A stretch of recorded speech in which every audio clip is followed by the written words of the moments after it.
Big up everyone. This is your Brazil Brazil track record abroad series, I guess. Of course.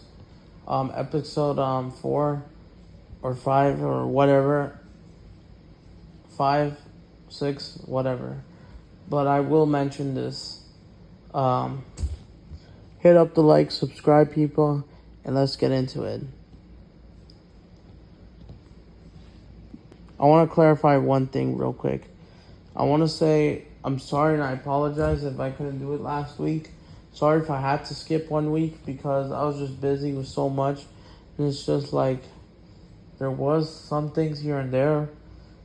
But I will say this, most of the Brazilian players, they did pretty well. So, but I want to talk about this week. This is your Brazilian week between September 27th to September 26th to 28th. So yeah, and yes, I did miss the updates from last week. But anyways, let's get into it. So this is gonna be a little bit different. I'm not gonna do this consistently, but I'm just gonna do this for this week. Let's start off the let's start off with the other leagues real quick. Let's start off with we're gonna do La Liga and the Premier League, the last two. I want to get this over with. So I don't know if I'll do this more consistently, as well as we're gonna talk about updates from each one of them. And unfortunately, I will. And by the way, the international break is coming up soon. Brazil will play Japan in like 10 days from now. So, and South Korea, or at least South Korea first. So let's dive into it. So yeah, we're gonna start off with Germany real quick with just Jan Kuti. So on Saturday, Jan Kuti played 69 minutes in Dortmund's 2-0 win against Mainz as their final break of that curse. So I didn't watch this game. I'm assuming he did a solid performance. Mainz, you could say, were absolutely terrible. And Mainz didn't do anything, so he just did his thing. So nothing there, I guess, to add on. Fair enough to him. So yeah, out of Germany already, it's that simple. That's probably where we have it. That's likely going to get called up. And I know we got to talk about more Brazilian players that should be called up at some point as I'm trying to do this. So okay, let's go to Italy, I guess, Serie A. Let's start off with Ederson with Atalanta. I have an update about him. On Saturday, Ederson has finally returned to injury as in their but Ederson, he came back on the bench, but he didn't play a single minute. He stayed on the bench during the full 90 minutes of the game in Atalanta's 1-1 draw against Juventus, which I did saw, which was literally after the Madrid derby, which we're gonna get into it as well because I got a lot to say. But yeah, he just came back from injury, so fair enough. As well as he's probably gonna get prepared for the next Champions League game. So yeah, Ederson just there. All right, moving on to Roma to talk about Wesley from South. Wesley played 69 minutes, if I remember. I could be wrong. In their 2-0 win against I forgot Verona or Verona Helens or something like that. I'm just trying to remember this the offside, but yeah, in their 2-0 win, he had like 2 or 3 shots all game. He was trying to get chances, but just couldn't convert them. So I would say he had an okay performance. Nothing to add on there. And finally, let's go to Inter Milan. Let's go to Inter Milan to talk about Luis Enrique. Luis Enrique, the one from Inter Milan, because there's two. So it looks like Luis Enrique has finally gotten his first minutes. He played 72 minutes in Inter Milan's 2-0 win against Gordes away. Inter Milan did what they needed to do. They got a 2-0 win. So I didn't see what he did in this game. I didn't watch this game. But I'm assuming that he's now starting to play more often. Looks like Inter Milan's coach, Christian Scoseria, sorry if I butchered his last name, looks like he's starting to have trust. Looks like as he's trying to bring up momentum. Absolutely. As he's trying to link up with the players as well. So yeah, 0 goals, 0 assists. It's an okay performance. He's just trying to build up momentum. Luis Enrique. And yeah. And then time to go out of Italy, I want to go to Turkey real quick to talk about Ederson, no longer at Manchester City. And I got something to say. So Ederson, he played the full 90 minutes as goalkeeper, kept the clean sheet for Fenerbahce in their 2-0 win against. Sorry if I may not notice you because I'm trying to.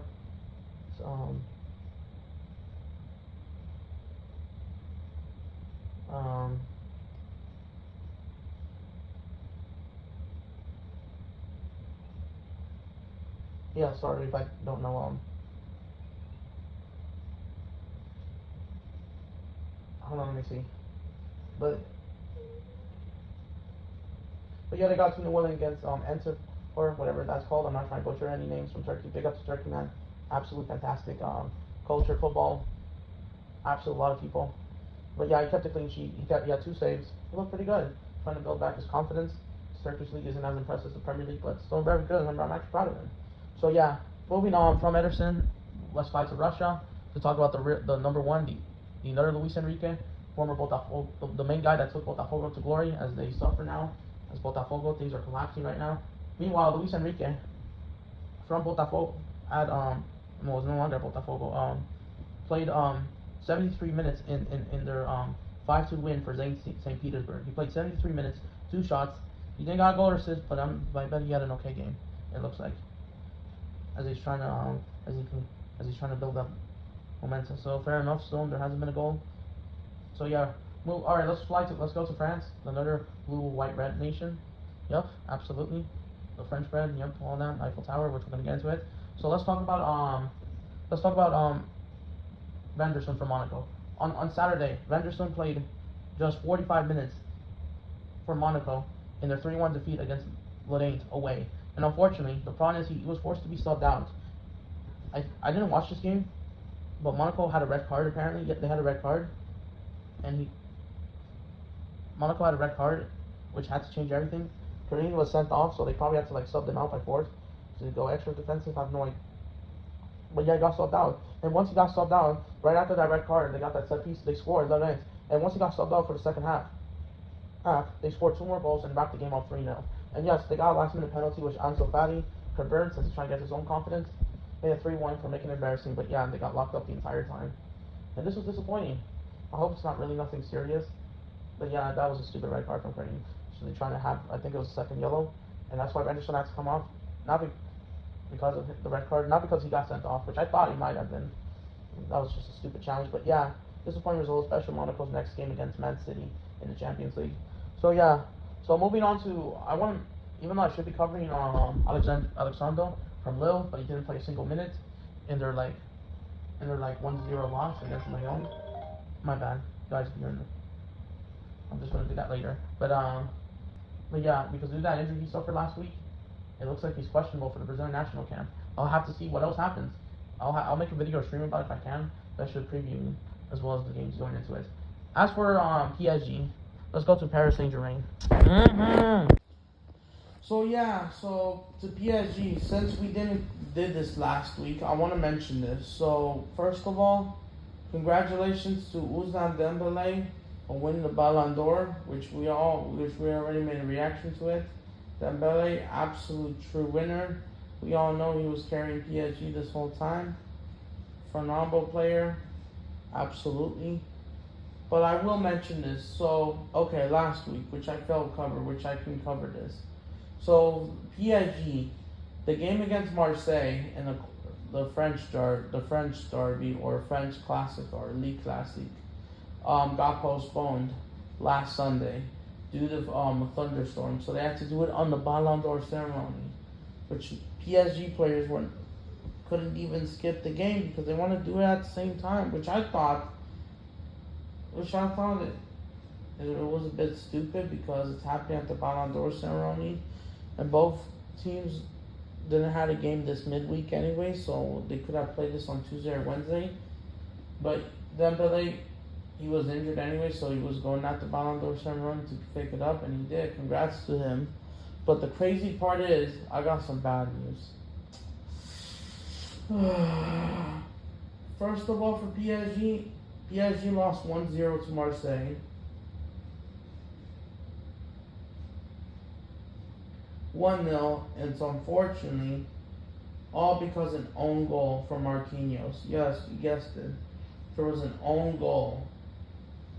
And Marquinhos scored an own goal last week. And PSG were hardly poor, and they just didn't take it seriously. As PSG now face an injury crisis. And now Marquinhos, he's out injured, unfortunately. He somehow suffered a slight injury, I think, after the game against Marseille, and now and now now Marquinhos is out, unfortunately, and now he's questionable for Brazil. I don't know for how long is he injured. I don't know if he's out for good. I mean, not for good, but for how long? But he's definitely gonna. He missed the game, which we're gonna talk about this weekend against Angers, or whatever it's called. Now he's gonna miss the game against Barcelona. So I don't know how long. I don't know if he will able to play for Brazil, even though it's just a friendly. But it's like still, it's just not sustainable. But yeah. Barcelona, we're going to talk about them. PSG and Barcelona will be on Wednesday, which we probably won't do, which unfortunately that game, the hype has fallen off as both PSG and Barcelona face a crisis. Both Brazilians, Rafinha, we're going to get into it, and Marquinhos is out, and this is absolute sad. It's just really disappointing. I'm just depressed, devastated. But besides that, Lucas Beraldo did step up, and he played, I think, okay minutes against Marseille. He played the full 90 minutes against Angers. I think that's what the team is called, AX. The first two letters. And guess what? He scored a goal himself. To make it PSG 2-0. The Ukrainian, what's his name? The former Bournemouth defender, center back, Anton Zabin, I think that's how you say it, scored the first goal, and the second goal was scored by Lucas Beraldo, which is what? I forgot it was a through ball, but he had a good performance when he did, and intercepted, and a head, and he scores. What a goal. What a goal for Lucas Beraldo, especially heading confidence against FC Barcelona this coming week as a match being by Marquinhos. And this is absolute on the score sheet. They're an important one for PSG, and now they're on top. So the Marseille loss didn't mean anything at this point so far. So yeah, there you go. As PSG, they got built up a crucial game. All right, let's mention. It's time to go to La Liga, to Spain, and just to get this over, we're gonna start off what happened this weekend, the biggest game of all of the week. So we're going to the big stars. Yup. And all I gotta say, I need to absolutely give out my thoughts. Real Madrid, yup. Vinicius Jr., Endrick, Militao, and Rodrigo. They all played a single minute in this game, but let's start. But listen. Real Madrid absolutely got destroyed by their crosstown rivals, Atletico Madrid, 5-2. In my opinion, I thought this was an absolute poor performance from Real Madrid. Real Madrid conceded 5 to their closest rivals. Closest city rivals. I know it's a derby, and especially some form. Real Madrid haven't been doing good after winning 7 straight wins. They lose to their biggest rivals, crosstown rivals, Atletico Madrid, and now Barcelona has momentum again because Atletico got momentum in Atletico Madrid. Now they're starting to win games. And now for Real Madrid, this is absolutely shocking, bro. What an absolute joke. This was by far the biggest game of the week, and Real Madrid absolutely got cooked. If you look at the stats, Atletico Madrid absolutely tear down apart Real Madrid, and Atletico Madrid haven't been that consistent, bro. Even though I will say this for Atletico Madrid, they always show up when it's a Madrid derby because for some reason they don't show up in the other big games. They got a little bit unlucky against Liverpool, but they absolutely cooked Real Madrid, no matter the form. And in Real Madrid, we're absolutely a little bit too confident for their comparable wins against Espanyol and Levante, and now they've lost the game. Now they have lost to Atletico Madrid away, and now they're falling behind Barcelona, as we're going to mention. So Real Madrid only had 2 shots on target, and they were not going for the goal, as they got locked up. They even let Antoine Griezmann score his first goal, as reminding Mbappe that he's better still. Conceding from set pieces. This is an absolute joke from Xabi Alonso. This was his first major test of the season. Not including the PSG Club World Cup 4-0 battering, I guess. But you did have the tactics in place in time. But it's like, it sounds like the frustration. But yeah, for Real Madrid, the players absolutely didn't play that well. Jude Bellingham, from what I heard, wasn't that great. He wasn't fully fit, 100%. Holding the ball too much instead of passing it, linking the play. So all I gotta say for Endrick, how did the Brazilian players do? Endrick, he stayed on the bench for the full 90 minutes. He then brought him on because they decided to keep Mbappe on the bench the full 90 minutes, even with this loss. Vinny Jr. played the full 90 minutes on that left wing, and of course we all know this is a controversial place in the last few years, obviously, because we all know Madrid derbies get intense. And how the Vinny did, he wasn't like bad or anything. He had that one through ball in the first half, which Real Madrid had to control them into the first half, and they made it 2-1 until it was 2-2, but it was competitive for the first half. But the second half, I thought everyone played bad for Real Madrid, honestly. everyone, even Portag, kind of making these goals go in and conceding 5 to Atletico. I think this is an embarrassing performance, especially the way that how it's going. I thought that was a joke.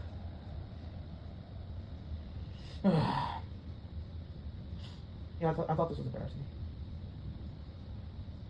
This wasn't pretty embarrassing, honestly. Vinny, like I said, yeah, that's this where he assisted Arda Güler and puts it in. After that, I'm not trying to go after him, but like the whole team just disappeared in the second half. What a goal from Julian Alvarez, the free kick, the penalty kick, yep. And Javi Alonso has a lot to fix up. Real Madrid, they have to travel all the way to Pakistan to play Al Premier, whatever the team is called. So I doubt though, like they should be putting like Belto, you know what. But yeah, this is an absolute disappointment for Real Madrid. Rodrigo, he came on and played just 20 minutes, had 1 shot on that right wing, then couldn't do anything else. So I thought the whole Real Madrid. But Militao, this is just absolute nonsense.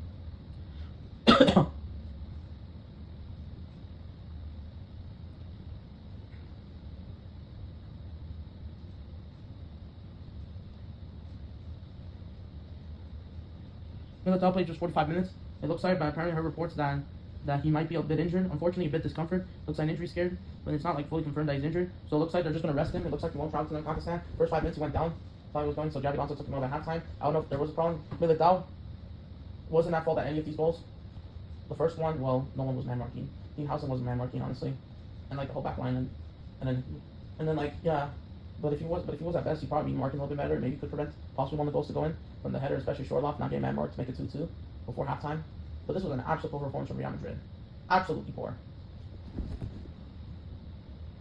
So yeah, Real Madrid, absolute bad.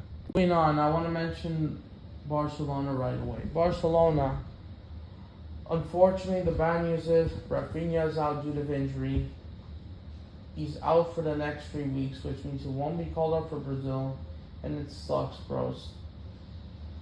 I'm just disappointed. Rafinha's out for 3 weeks. He won't come back till the international break. And I know a lot of Barca fans have been disappointed, even though Marcus Rashford will have to take responsibility in that left wing. And I know that last week he was benched. He was benched by Hansi Flick, I think. Or wait, I think he played actually, my bad. I think that was a game against Valencia. Against Getafe, they got the win. Trying to do somewhat impact, but unfortunately the game against Real Vega as a Thursday, he went down injured, subbed out second half, played just 50 minutes I think, 60 minutes, he went down injured, and boom, he had to go, and now he's out injured. Unfortunately, he's out injured, which means we're Barcelona, just like PSG, they have an injury crisis, which means the game won't be as fun, as entertaining. Barcelona, yes, they got Lamine Yamal back. They got the job done against Real Sociedad 2-1, even though I thought they looked a little bit shaky at times.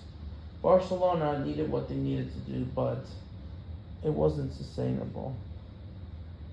Rafinha, especially if Marcus Rashford performing, Marcus Rashford could play a high level against PSG, and if he actually shows up on a consistent basis, I'm worried that Hansi Flick might drop Rafinha in for more games. Imagine if he steals his spot. It wouldn't. I mean, I hope Flick figures this out, but like Rafinha's out now, which means Rashford is starting. So yeah, there you go. So yeah, they got the 2-1 win. Lamine Yamal instant impact, but Rafinha's not injured. Unfortunately, it sucks. Oh man. We're finally doing the Premier League, so I want to start off with Matheus Cunha of Manchester United, because they lost again. But on Saturday, Matheus Cunha, he played the full 90 minutes in, I think the exact full 90 minutes, in Manchester United's 3-1 loss to Brentford. And you know what? I thought United were poor. Matheus Cunha had 4 shots, including 1 shot like that was going a little bit close near the post, but it went off target inside and just couldn't convert. I thought it looked dangerous on some point, but it's just Manchester United is Manchester United. very inconsistent. They beat Chelsea just to lose to Brentford. I knew it. And they also conceded a goal very late in the last 5 minutes of the game, and that wrapped them up. The last 3 minutes of the game, actually. But yeah, Mateus Cunha is back from injury. Glad to see, but it's just United are still playing haram ball. Casemiro, he was suspended due to the red card he picked up against Chelsea, but we expect it to come back next week, hopefully, against whoever they have. So yeah, let's go to the Chelsea boys. Yup, we'll be covering João Pedro, who played his former club Brighton, Esteban William, and Andre Santos. They all played. So João Pedro played the full 90 minutes. Technically, it was 100 minutes because it went overtime. Before I tell you, Esteban and Andre, they all started together. Esteban played 63 minutes, while Andre Santos played 54 minutes. Unfortunately, in Chelsea's 3-1 loss to Brighton Hove Albion, just 3-1. And all I gotta say, Brighton deserved to win. Chelsea went down to 10-man. Trevoh Chalobah doesn't know what he's doing. Did not have a goal scoring opportunity, was sent off, so he had to sub off Andre Santos. Instead, he had to put on, I forgot who he put on, but I thought this was a questionable sub from Maresca. And then João Pedro, Esteban played 63 minutes, was also forced to sub off. I thought as the creativity immediately died for Chelsea, which is absolute disgraceful. As he tries to put in maybe I forgot, and then subbing in Garnacho and all that. I thought that was ridiculous, and unfortunate for Chelsea, they lose. They lose. As they're still winless in the Premier League, as they got Liverpool up next, which we're heading to now. All right, let's go to Alisson because we need to talk about him. Alisson played the full 90 minutes as goalkeeper for Liverpool. Unfortunately, Liverpool's first loss of the season, their 2-1 loss against Crystal Palace. Alisson looked kind of okay, but unfortunately, things collapsed at the end. Liverpool were 1-0 down the first 9 minutes. It was a great goal from, I forgot, Greg. I was trying to watch the game, but the problem is this was happening during the Madrid derby and their Premier League games, so I forgot how the goal was conceded, but he conceded. And I don't know if it was because bad defense from the back line of Liverpool, because Liverpool's defense isn't looking good, and he couldn't have saved the shot. And then Liverpool went 1-0 down. 85 minutes later, basically nearly to the 90th minute, they did equalize, made a 1-1 from Chiesa's strike, and then Liverpool ended up, lose the game at the last second, because this game was about to end the draw, and then look at how much space Konate and I forgot who else was responsible. Not man marking, and boom, Alisson couldn't save it. Is it his fault for the goal? It's more because of the defense, and the defense is an absolute joke for Liverpool, and now they cost him the game. And unfortunately for Alisson, he couldn't save it, and I'm not going to fully blame him. I could have done a little bit better, but at the same time, the defense absolutely tear it down apart. The back line, and now they cost them 3 games, as now Liverpool are still leader, but now they couldn't take advantage, and now they lost to Crystal Palace as they got a big game in Turkey this Tuesday, as I'm recording this on Monday. So yeah, really huge loss. Alright, moving on to Savinho's Man City. How did he do? Savinho actually started and played 63 minutes for Man City's 5-1 win against Burnley. Basically, I watched it. I thought he was okay. Nothing new. I know he's still trying to come back from injury. He's trying to find his form. He had 3 shots apparently. Put 1 goal straight to the goal that couldn't capitalize. Could have done a bit better. But as he's trying to get his way back on top, nothing really to panic.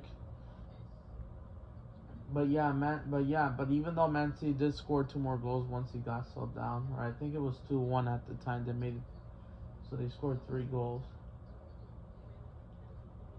And then he was subbed out, I think, for Oscar Bob. I could be wrong. Yeah, and this was happening during the Madrid derby and the other games, which I did.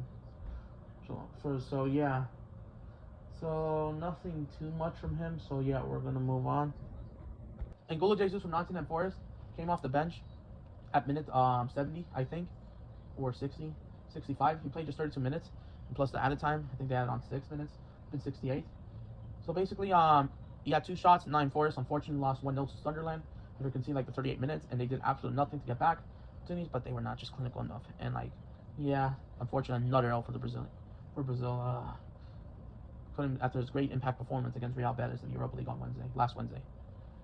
Alright, moving on to Richarlison and Andre and João Gomez, because both of them they clashed on Saturday.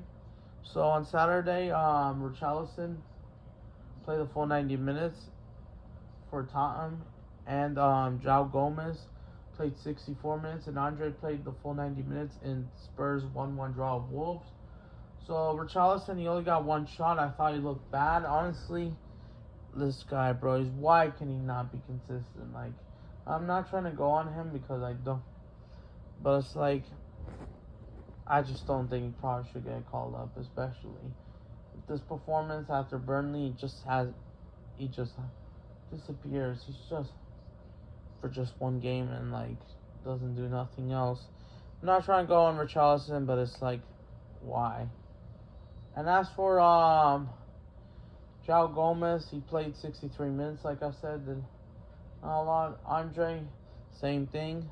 Not a lot of. He played the full 90 minutes, but did his thing. Not really a lot.